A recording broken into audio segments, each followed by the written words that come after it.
of cure. Probably you've heard that before. And two parts to the answer. One is who said it and in what context. And JM, you're exempted because you know the answer. Okay, so the question again is an ounce of prevention is worth a pound of cure. Who said it? And what was this person famous for that would be parallel, that would induce such a statement? An ounce of prevention is worth a pound of cure. Anybody know who said it without looking it up on the internet? Sharanagata, do you know the answer? Anapayani, do you know the answer? Hare Krishna, Guru Maharaj, Dandavat Pranam. I was just Oh, Googling you it. can't look it up. Okay, Yeah, let's so sorry. see. Rachit, Raj, Anapayani. Okay, I'm going to give you the answer. Oh, Rachit found it or knew it. Sorry. It's Benjamin Franklin. Now, now comes the really fun part.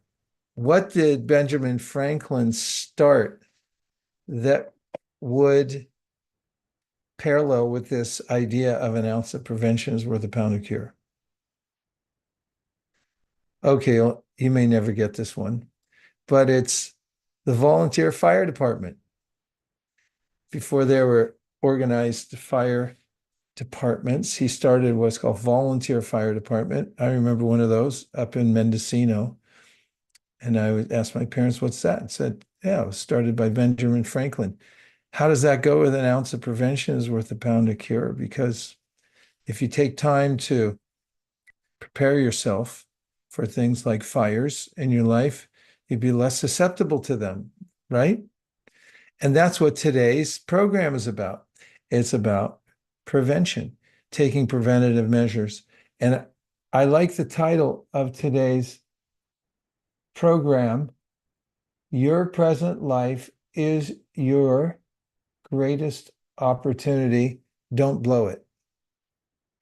So, blowing something might mean we don't prepare ourselves or anticipate what might be stumbling blocks. And although some people opine that our lives are destined and they subscribe to fatalism, that whatever's going to happen happens. Well, even in genetics, now there's a branch called epigenetics that says no matter what genes you have, you do have a choice in whether they'll be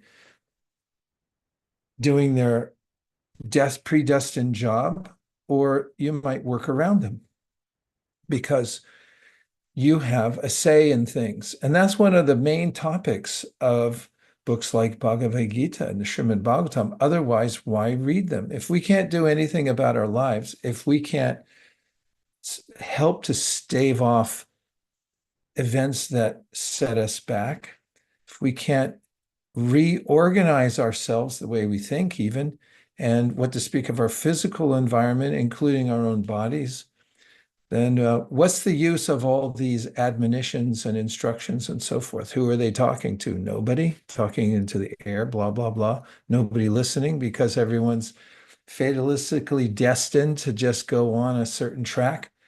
Well, the exciting part for me about being a human being is that I can recognize that I have a choice in certain matters. I can decide to rearrange my life and go in a certain direction. Partly that's what these wisdom literatures are talking about. They're not fatalistic, they're the opposite. They're saying you have free will, albeit minute in the face of the onslaught of the changes that take place in the material universe. But nonetheless, you do have a choice in how you organize your life, and it can make all the difference. In these ancient wisdom literatures, there's a sense of how the universe is actually in harmony.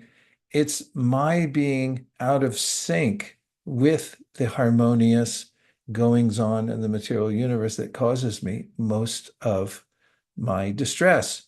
For instance, in the Ayurveda, the ancient teachings on medicine, how to extend your life. Boy, isn't that a big topic nowadays? Isn't everybody talking about that? How to live a few years longer, just sit in a cold plunge a few days, a few minutes a day, and change your diet and start exercising, all these kinds of things. How much longer will you live?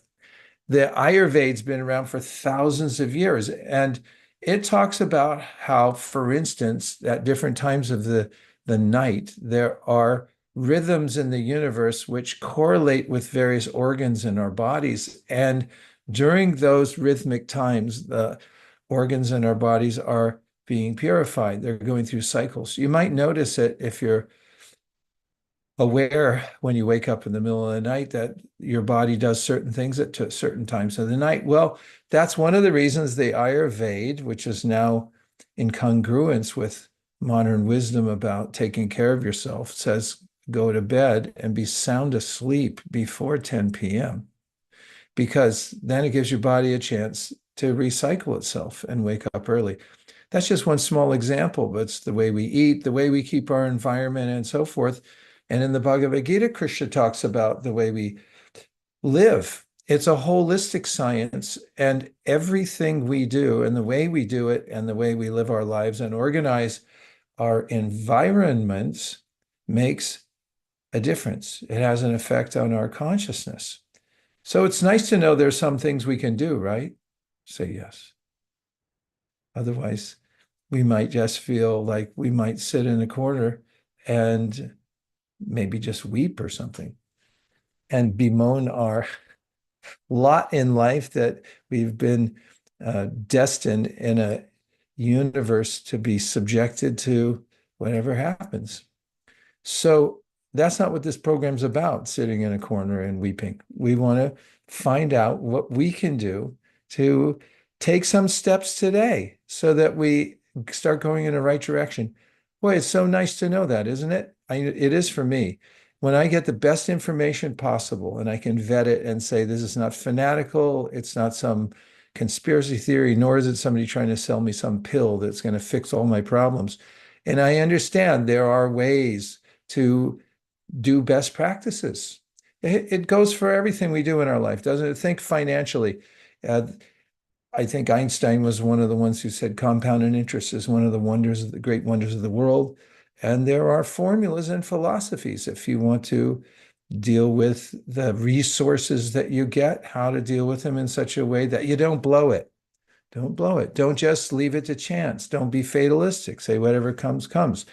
So take care of it and don't worry about it once you take care of it in the best way that you can.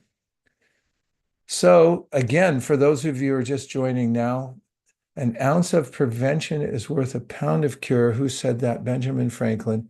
And he's the founder of the volunteer fire department. So we should have some preventative measures in our lives to think about how to not get waylaid towards our ultimate goal of life. And that's to be whole in body, mind, and spirit. We can do that, say the Vedas, even in the modern age when there's a plethora of distractions at every step that are vying for our attention and lots of different vibrations that can affect us. We can amend the way we live so that we're in higher consciousness. Okay, let's just take a few minutes to experiment with our own consciousness. Now that's fun, right? Because it doesn't require much paraphernalia. All you have to do is close your eyes. It's kind of fun. We only do that usually at the end of the day when we're going to sleep, but let's try it now and be very aware of our inner workings. And just as an aside, one of the famous names for these ancient wisdom texts that I keep referring to is Nigama. Gama means to go and Ni means in. So go inwardly. I'm always going out, out, out. Where do I have to go to find something nice? But what these nigamas are saying is there's already something nice within. So why not have a look at it and feel satisfied? So let's relax for a minute. Just start breathing. I'm going to attempt to put on a little bit of raga music in the back just to help calibrate our brain waves. So here I go. Don't be alarmed if it's Not what I expected, but here it is.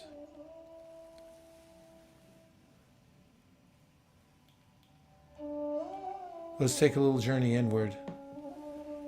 Start with focusing your attention, which is your superpower as a conscious being. You have the power to point your attention in any direction you wish, and where your attention goes, your energy flows. And that's from moment to moment. Take relaxing breaths and try to count the inward and outward time that it takes to inhale and exhale. And relax, but be alert. Alert to your own consciousness. And breathe.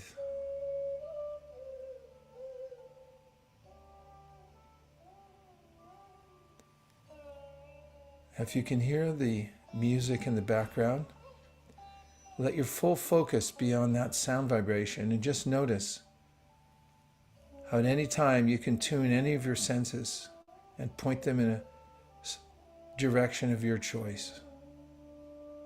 Just be aware of your ears and how the sound's coming in, and let everything else go.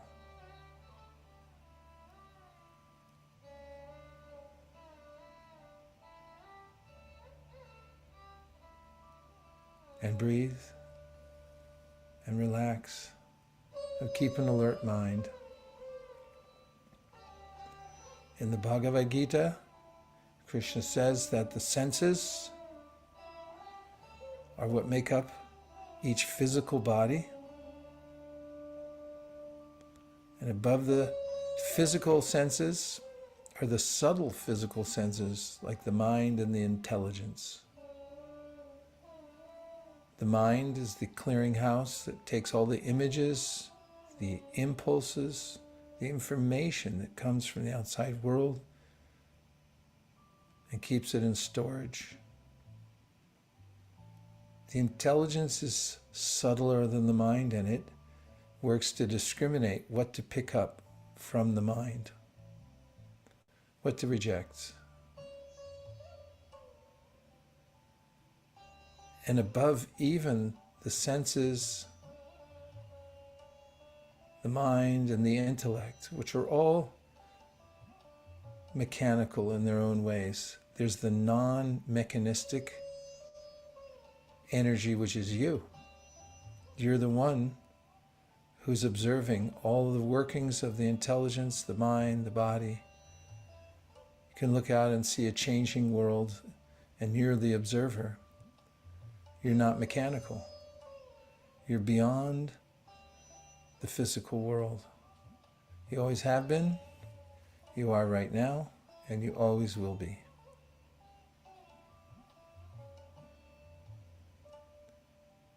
And if you can just try to notice that you're conscious. It's hard to say what consciousness is because it's so mysterious. Nobody can figure it out. It's such a subtle energy, but notice that you're the one who's observing your environment, and you can become aware that you are aware. Please try it.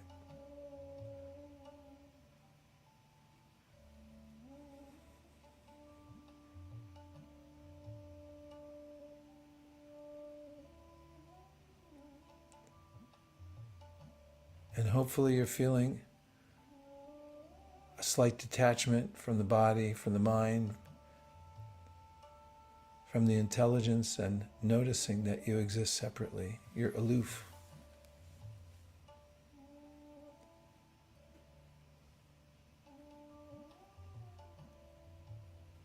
The universe is working in proper order, and there are ways in which we can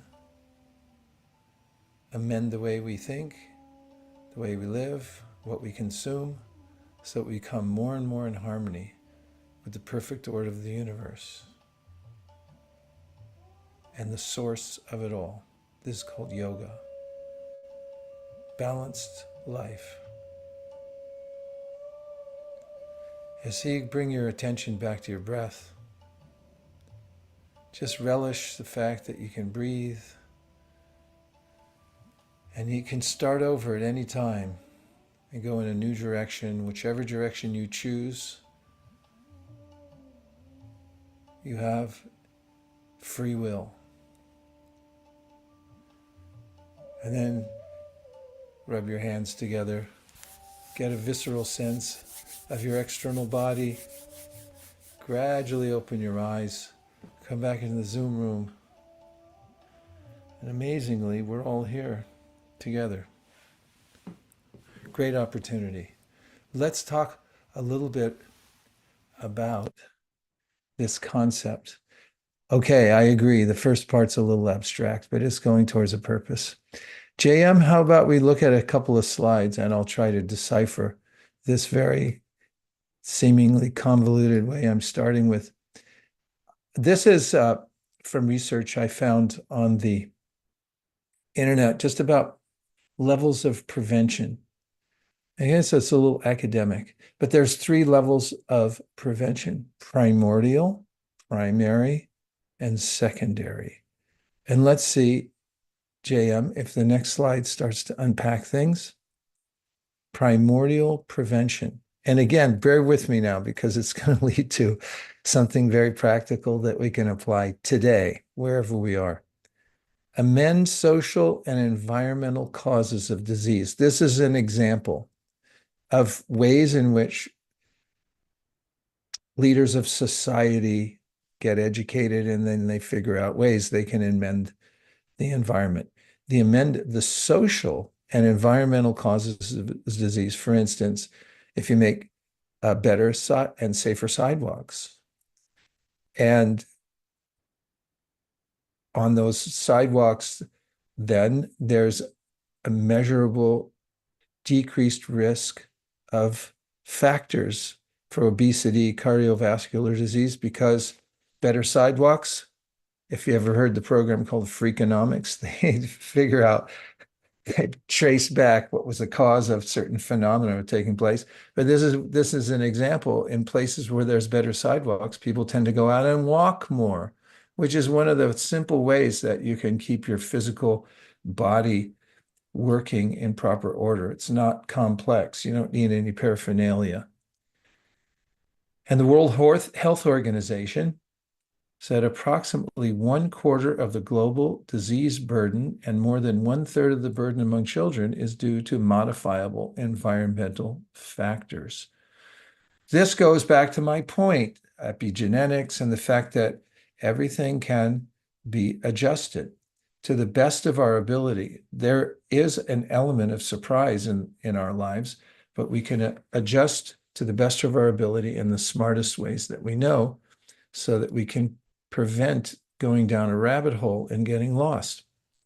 Again, still abstract, but here here's a graph which is presented by those who are fully engrossed in researching these types of things. And they talk about how we have an environment, and then they segregate it. They say there's the total environment, there's our behavioral, social, natural, and physical environment, social, natural, and physical environment, natural and physical environment, and just the physical environment. That means there are various environmental factors that are always in play and that we're interacting with, and they make a difference in our lives. So the next slide is coming to the point. Now I'm coming to the point, and that is our environment is modifiable. We can modify our environment. And I'll go to the first slide in which I give a definition of environment, the surrounding conditions in which you live. Question. Pop quiz. Can you modify your environment? And you saw the different levels of environment. There's certain levels. JM thinks so. Anapayani thinks so. MJ thinks so. MJ, what ways can you modify your environment? Give us a sample. Um, well, you can change where you are physically. You can change how you react to something, behavior. I've recently stopped a lot of things like uh, I was a vapor, so I stopped vaping and drinking, which stopped a lot of other things in my environment. So changed my environment. Thanks, MJ. Fantastic. Yeah, one of my friends has a favorite saying. He says, one thing leads to another. And it's so true. And when you adjust one thing, then there's a series of other changes that take place in your life. Any other thoughts just off to your top of your head about the ways in which you've adjusted your environment in a way that was favorable or maybe even unfavorable and how it affected you? Yes, Sharanagata. So the way what we eat, that also affects us, and of course, the way we react, then it affects our environment. Whatever, what kind of a music you put on, or what kind of things you keep around, so that all affects you, and that affects your environment also. Yes, I mean, you hit some fundamentals there, what we eat, then what we listen to, what we take in, and so forth. All these affect our environment. MJ. Something I'm doing right now is decluttering. Decluttering and yeah, trying to get to the minimal that I need so I can clear out that energy and make room for more positive energy and new things to come in. Do you find it fun getting rid of stuff? I do. Yeah. I do too. That's Long why overdue too. I've been doing the same thing. You know what I found recently? I started going through a lot of things that have been sitting there for a long time, and I found it to be an archaeological dig. It's different layers, and it talks, it goes back to different points in my life, and it's amazing too because then there's a psychological attachment to each thing. I found this box that I've had for a while since my mother passed, like 12 years ago. And she kept a bunch of stuff, including a baby book in there with here's your first 7 years and notes she took when I was an infant. And, and you could just see all the things that we have sort of draw us in a certain direction. And then there's kind of stuff you just don't know what to do with because maybe it was given to you and you don't want to give it to somebody else because it's not what your taste is, but at the same time, you don't want to throw it out. I mean, it's such a conundrum, right? But it feels so good to clear that energy. Nice. Thanks, MJ. That was really helpful. Anapaini. One thing I've been doing recently to adjust my environment is on my nightstand. I have a book instead of just my phone. So sometimes before going to bed, I'm more encouraged to reach for the book than like waste time mindlessly. Oh boy, that's such a good one. It sounds so simple, but it can be life-changing. Even one intentional way in which we prevent ourselves from going down the rabbit hole of distraction can make a huge difference. I've heard on a Piney also that there's ways in which when people are trying to adjust their diet, they keep out of reach a lot of the things that they would like to minimize in eating. For instance, they don't keep it close by because then on an urge, you might just find yourself opening it, eating it, and just mindlessly staring off into space as it goes down your gullet. Whereas if you put it away, and there's 2 steps to get to your pantry and then you'd have to climb a ladder, it's much less likely that you would do that. The book idea is such a life changer. Thanks for bringing that up. Well, there you have it. We have practical examples. And one of the points that is made in the ancient wisdom text is do an inventory of your life and find out what kinds of things might be distracting you, what kinds of things might be tempting you, and use your intelligence to rearrange your environment so that you're not overtaken by them. And when you do that, you're called a smart person because you're helping yourself. And when you don't help yourself, then, you know, where I'm going with that.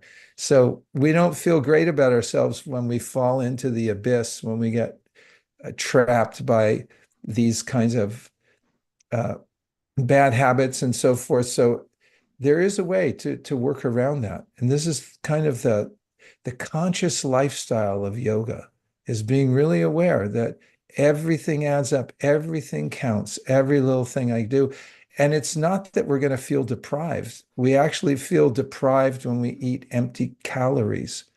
Yes, it tastes good for a second, but then we feel so out of sorts because it affects our minds in an adverse way. Then we feel out of shape. And when we feel better physically, mentally, and so forth, we actually are able to have a more enjoyable life. Okay, so the next slide, it says upgrade your environment. May not be the next one, but it's one I'd like to look at for a second because it has, if you go back, yeah, that one, upgrade your environment. So that word is deliberate, upgrade. We can upgrade everything in our life, one little piece at a time. And environment means the surrounding conditions in which you live. Everyone has an environment. And if we're looking at environment holistically, we can see there's our association. Who are we hanging out with? What are we listening to? What are we eating? What are we keeping and what are we leaving behind and so forth? All these things, body, mind, and spirit, there's an environment that we're subjecting ourselves to. And I say that because for shock value, but also because it's wherever we are, we've decided to be there one way or another. Even if it's by degrees, we've decided to be in a little corner whimpering. So we don't have to do that. We can move out of that step by step. So the next one is the primary. Remember, I gave those definitions of primary and then secondary and tertiary. So the first one on the screen is about primary. Limit your risk exposure. And we just talked about that a little bit. What things are tempting me to do the wrong thing? Can we eliminate those? And so when it comes to the body, a primary way to limit your risk exposure is to build your immune system. And there's a way in which we can also develop our willpower by practice.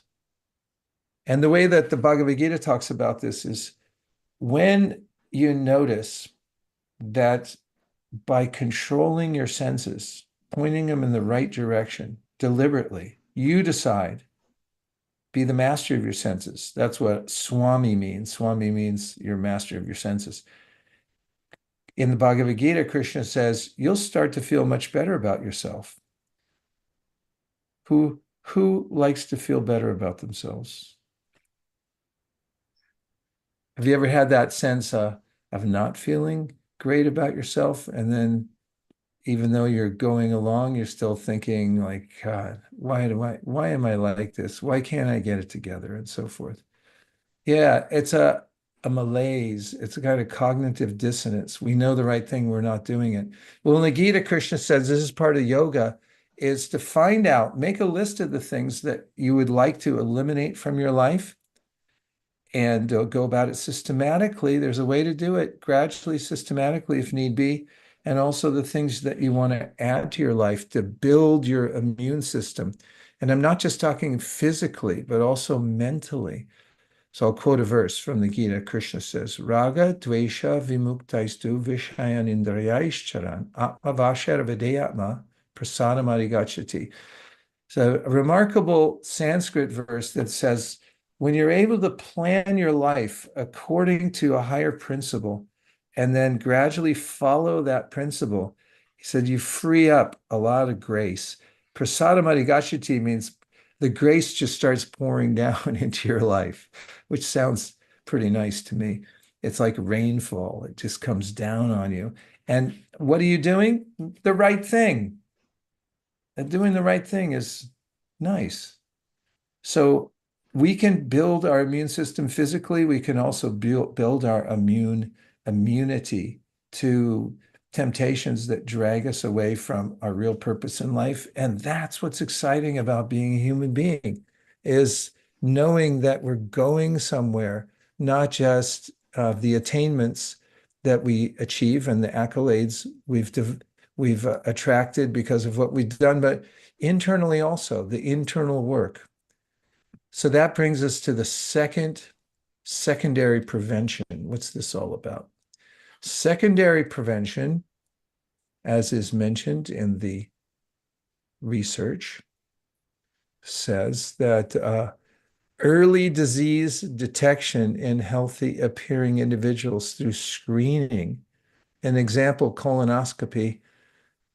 I've lost two friends over time because, well, one of them just was forced to go take a colonoscopy later in life because he applied for a job, got hired, and then they said, you have to take a colonoscopy. And lo and behold, he already had colon cancer.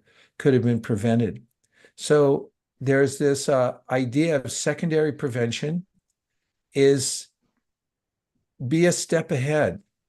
Make sure that you're not overcome by the effects of the world that you could have prevented if you had taken steps and measures to do it. Don't leave anything behind and just leave it to chance.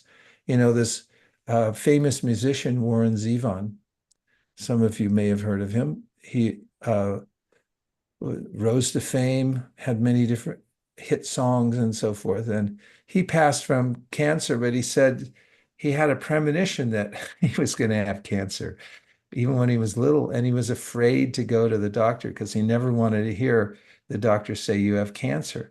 So later in his life, when he started developing symptoms, he still didn't want to go to the doctor because he didn't want to hear you've got cancer. As sometimes we feel like, oh no, now what'll I do? But oftentimes there are things that you can do preventatively. And again, I'm using this as a crossover and a metaphor that in all the different areas of our life, find out what you can do preventatively for body, mind, and spirit, rather than wait till it's too long, like Warren Zevon. Once he found out, he finally dragged himself there, and they said, if you had come here 6 months or even a year before, we could have done something and turn it around.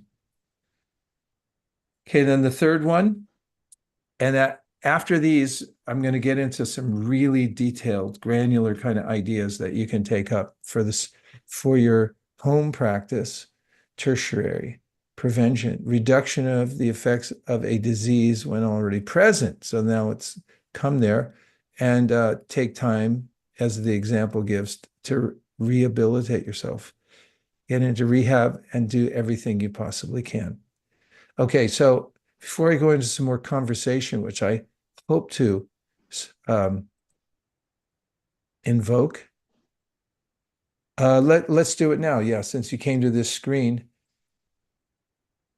let's see if there's anything in the chat box, or if you have any reflections. Reflections are easy. They just mean anything you heard so far that resonated with you in any way, shape, or form. I'm going to come out in the audience and start calling on people like Phil Donahue in a minute, unless somebody puts something in the chat box. Don't make me come in there. All right, Manu's smiling, so go ahead, Manu. Zila says not. Manu, please go ahead. I think I really like the point about immunizing, like of the not just the body but also the mind. What did you like about that? What did you say? Yeah, sometimes we take care physically, but like even opening a screen, and then a few minutes later I realized that I'm scrolling something else, and something else pops up in the screen. So like just being my Yes. Yeah, now let's talk about what Anapani said earlier. She replaced the phone on her bedstand with a book. And replacement techniques are really good because some things are an upgrade. And if we go through and look at which kinds of things are distracting us or degrading us or wasting our time, and then when we're in the right state of mind, for instance, when people sometimes are signing their will or signing some important paperwork, there's a clause in there that says, I'm a healthy state of mind. Any attorneys in here? How does that phrase go? I am with whole body and mind, and am now signing this, knowing what I'm signing. And so there are times when we are in our right state of mind, when we feel that urge to improve ourselves. It's those times, take it full advantage and then make those upgrades for the other part of our psyche when we feel like, then nothing matters and I can't improve myself anyway, and so forth, and then give in to fatalism and just get dragged along by our senses. Yeah, thanks so much, Manu. We have Radhakripa. Hello, thank you. Thank you. I just wanted to take this opportunity to express my gratitude, and actually on behalf of all the Intel employee, because today is a special day. Today is the 200th session which you have been helping, serving, and guiding, mentoring all of us here at Intel. And I know it's a lot of time you have given to us, and we just wanted to express our gratitude for the time and the wisdom which you have passed. Without you, we don't know where we would have been. So really wanted to thank you for your time and sharing all the wisdom which you have captured over the years of time. Well, as they It's say in hard work. Japan, Kochira Koso, right back to you. I don't know where I would have been without this. I met a friend of mine who was, he's not a friend of mine. He was a student of my father. My father used to teach at the graduate program at San Francisco State University in psychology, and he had graduate students there. And after my father passed, I came to know this person, and he showed me his final thesis paper, which he had produced as a book. And then the inscription my father gave, he said, was profoundly affected his life, in which he said, "What you didn't know is that I needed you as much as you needed me." He said that to a student. And there's always a symbiotic relationship. So I'm very grateful to you, Radhakripa, for always being here. And I thank JM, who's made this facility. It's amazing. It's 200. Fantastic. Thank you very much. Your gratitude has Thank you. definitely Thank you. touched my heart in a very deep way. Okay, reflections, any thoughts, any thing you heard so far that you think, oh yeah, maybe I can use this, or maybe my life will be a little different if I try something like this or that. We have Zira who said, not everyone might know who is Phil. Phil Donahue, you got to be an old person to know that. He just passed away last week, and he was famous. He had a talk show, which was very interactive. It was on television. He'd walk into the audience, and he was very animated, and he knew how to draw the best out of people. How's that, Zila? I should Zyla. Yeah, Gila. Gila. Yeah, no None problem. of the above, Gila. Yeah, Well, he at least definitely you had know a who good. Phil Donahue was. That's good to know. Yes, I know. Yeah, Yeah. he did have a good energy and always seemed like genuine kind of person, right? Yeah, we Like kind of compared to need some that. others Yeah. on TV at the Yeah, time. there were things like bombastic kind of things just to stimulate the senses. But I kind of feel like, we all need a town square. That's what, why we live together in cities, why we have these kind of ideas of Facebook and Zoom and stuff. So humans need humans, and we need to share ideas and support each other. And that's kind of the idea of human life, with no person is an island, right? Okay. Yes, Jim, go ahead. And MJ said, Phil was the male opera before opera. That's right. Exactly. Yeah, definitely. And Kennedy said, I appreciate the idea of cultivating a better environment, not just externally, but internally. Yeah, Kennedy, I know it's amazing how a little bit can go a long way, right? Like I know in my living space, I have to have good habits to keep everything orderly, but I thank myself later when I do. For instance, just a commonplace thing. You walk in, you have a garment. You're in a hurry, there's something else on your mind, so you could just toss it in a chair and move on. But I found if I get in the discipline, place for everything, everything in its place, put it away now, then even the very external environment doesn't get cluttered and I stay more focused. And I also feel disciplined that I took an extra 2 seconds to hang it up rather than throw it in a heap, and then it affects the rest of my life. And so a little bit goes a long way, I find, especially at night before retiring, get everything that you need, put your book on your book stand, get the things, if you're going to do mantra meditation in the morning, put your beads out, get your music lined up, whatever it is, so that it's plug and play as soon as you get up. So that morning mind doesn't take advantage and wander off somewhere else, and then you squander some time. You get on a really fast track. That's what ashram life taught me, because we would get up early in the morning, and then it was group activities, starting off with group meditation and other types of studies and strength in numbers. And when we live alone in places or just with a few other people who may have different habits than us, we have to learn how to do that so we keep our environment pristine. Okay, let's go back to the slides. We've got some more stuff, and I'm sure it will stimulate more conversation because there's some very specific ideas. Here we are, primordial prevention. Physical and social environment. Can we adjust these? Can we upgrade them? Answer is a resounding yes, because we have free will. So we just have to decide, write it down, and then start moving in a direction that will improve our lives. And that's what's fun about being human. Otherwise, we feel dehumanized by our environment rather than encouraged by it. So here we go. This is something MJ, I think you brought up about reducing clutter, and a personal organizer that I once hired for a while told me something that changed my perspective of everything that I have. She said, the extra things you have in your environment are visual noise. Visual noise. Noise comes from a nautical term, nausea, which comes from being seasick. That's where noise comes from.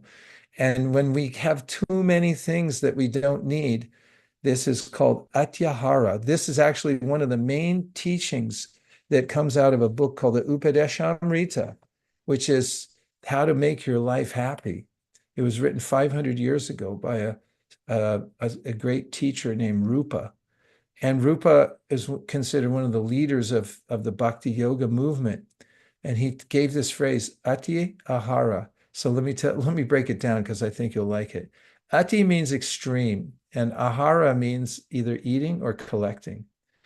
And you know how there's extreme sports? Those are Ati. They're extreme. So extreme eating or extreme collecting is called Atyahara. So he said that's one thing to work on to improve your environment. Don't over collect. As the extra things that you have that you haven't very consciously winnowed out then have an effect on you. In fact, there's a science in the ancient Vedas. It's called Vastu. The way you position your living space makes a difference on your consciousness. And the science of Vastu says every object we have in our lives has an effect on us. No, I don't even notice it anymore, but the effect is there nonetheless. So it encourages us, and so it is the teacher Rupa said, take care of that.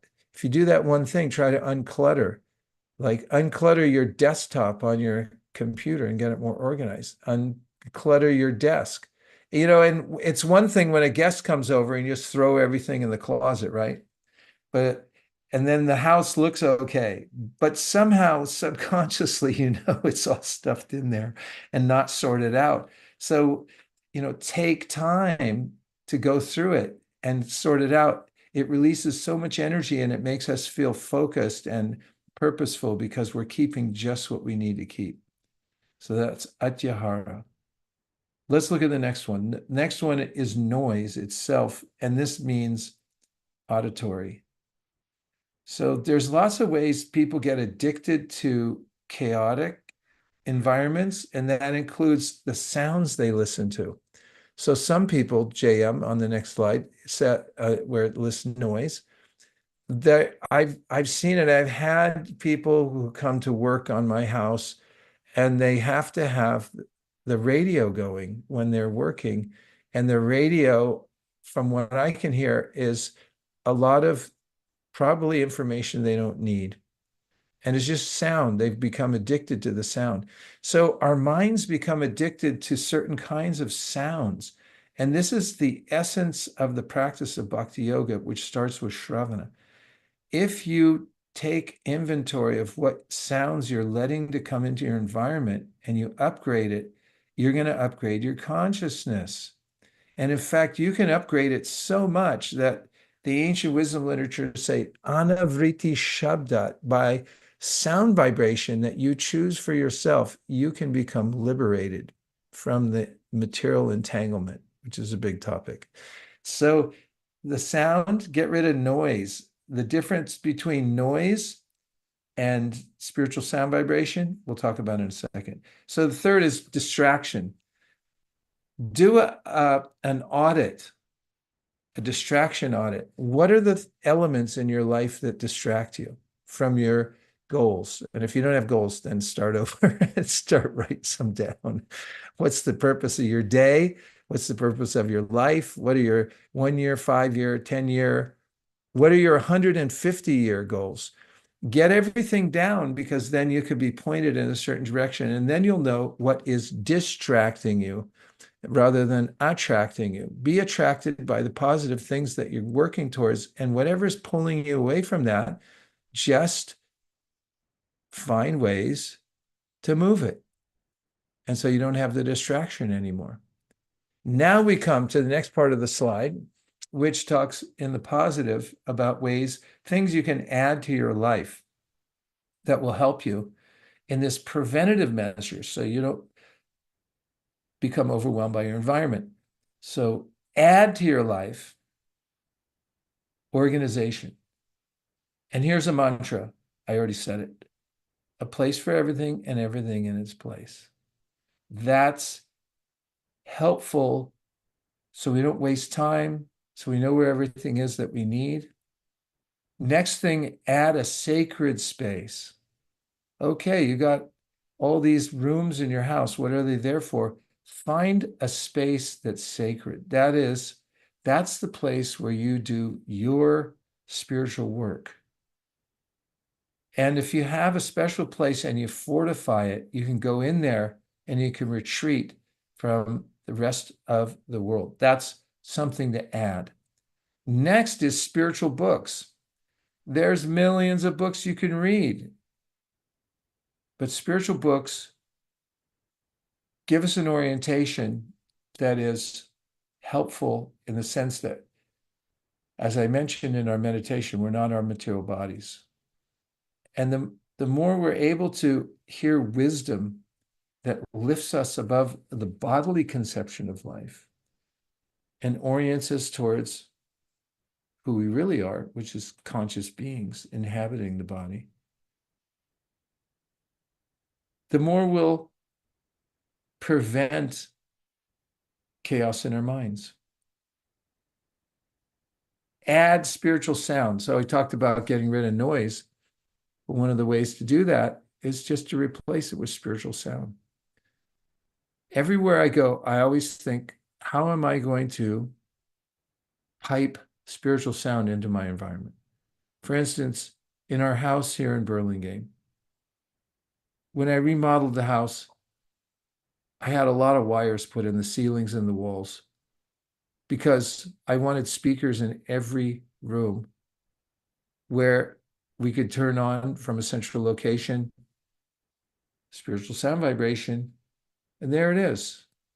Can also turn it down in any one room because each place has a knob. And when we developed our community down in Silicon Valley, in the community center that we developed, I mean, I was there when they reconstructed it, but you'd be surprised how many wires are in the walls, as we put fiber optics and everything else in there, just to make sure we kept up with all the technology. And when we had our grand opening, there was a famous person that came there to help preside over the opening. And he went to use the restroom and he came back and he said, "It's amazing. You put speakers even in there so you don't miss any of the program." And that's the idea. If you can arrange for spiritual sound to be, well, let me put it like this: envelop yourself in spiritual sound. You'll never be a loser. You'll prevent having to hear lower vibrations, which are what the Vedas say are the main cause of our distress. And finally, make sure you get enough light. Light is so important because it's so visceral that even if you go out in the morning time and you get a little sun, as the sun's coming up, be there for the sunrise and make sure you get enough light. There's a natural way that our consciousness is lifted. Okay, let's see the last slide. Primary prevention. Here we have, and by the way, this isn't the last slide, so I'm going to divide my time wisely, I hope. Limit risk for individuals in a population. Example, build your immune system. Immune in, not, plus minus, ready for service. That's the meaning of it, broken down, immune.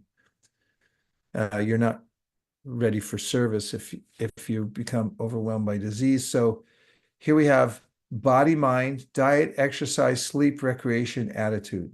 Those are the main ones. Those can be attended to. Spirit, try doing selfless service. If it doesn't feel good, come back. We'll give you your money back from joining the show today. If you do some selfless service and you feel bummed out. Spiritual community, you got to have association. Find like-minded people and get association. Reading is a must. It's such a uniquely human activity. It's amazing that we even know how to do it. Writing is sound abstracted. It's put in such a way that we can make it portable. We can hear the thoughts of high-minded persons and ancient wisdom passed down. Read and read and read. All leaders are readers. And meditate. Don't miss the greatest show on earth.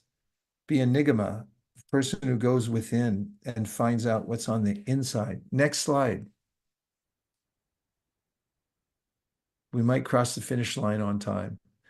Tertiary prevention, reduction of the effects of a disease when already present. If you think back to our earlier conversation in today's show, example, rehabilitation. So for body, mind, get a good health team. Make sure you've got people around you who know what they're talking about. It was invaluable to myself and our community during COVID. We had a go-to person who was on the forefront of the COVID, and we get the latest information. We trust this person, this doctor's advice, and we had a philosophy we could work with so we didn't freak out. And also for body, mind, get regular checkups and screenings. Why not? If it's there available, try to be preventative. And in spirit, get a teacher who's like a spiritual physician or a spiritual attorney. What should I do now? This seems really entangling. And then there's law books and there's experience and so forth. Guru is not just some airy-fairy kind of idea. It's actually having somebody solid in your life who's been through stuff, who's cultivated a high level of spiritual acumen, and then you can take advantage of that person's guidance. Advanced association, try to not be the smartest person in the room. Try to be in the room where you're with people who are more advanced and you'll be lifted to their level. Introspect. Don't react. Introspect. Think about what's really going on in every circumstance and act accordingly, and get the best attitude you possibly can. That's a whole nother subject, and it's a whole nother show, but attitude is important.